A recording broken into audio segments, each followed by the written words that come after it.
राम राम जी। आज का मेरा विचार है, हमारे शरीर में कई प्रकार के हमारे जैसे रूप होते हैं।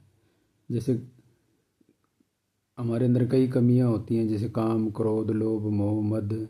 इसी प्रकार से उस जिस भी हम आवेग की चपेट में आएंगे, हमारा व्यवहार उसी प्रकार का हो जाता है।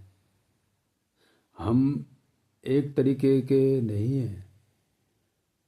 अब जैसे हम हंसी के अंदर आ गए तो हमारा एक मन प्रफुल्लित होगा, हमारा जिससे भी हम संपर्क में आएंगे हमारा स्वभाव वैसा हो जाएगा। और अगर हमारे को गुस्सा आ जाता है तो हमारी बुद्धि उस टाइम काम करना बंद कर देती है और हमारे अंदर एक आक्रोश आ जाता है। जैसे वो पतीले के अंदर दूध नहीं होता उबलता हुआ, और वो कई देर से तो गर्म हो रहा होता है मगर है तो वो पतीले के अंदर। और जैसे ही उसकी एक सीमा मतलब उबलने की हो जाती है और वो उफान आके पतीले से बाहर आ जाना चाहता है, तो इसी प्रकार से हमारा उस टाइम क्रोध के अंदर हो जाता है।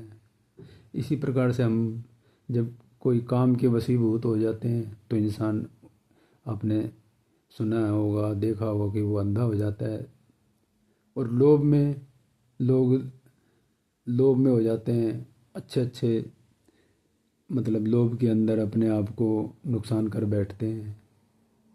क्यों? लोभ एक फिसलन की तरह है, इंसान फिसल ही जाता है लोभ के अंदर। इन विकारों जो जो भी हमारे अंदर काम, क्रोध, लोभ, मोह, मद, हम इनके अंदर फंस जाते हैं और इनके वशीभूत होकर हमारा स्वभाव हो जाता है। तो हमारा जीवन भी इनके द्वारा बना हुआ है, हमारा जो चरित्र है, और हमारे को नष्ट भी इन्हीं के द्वारा होना है। कोई भी इंसान जो जीवन में है उसको नष्ट इन्हीं एक में से ही होना होता है।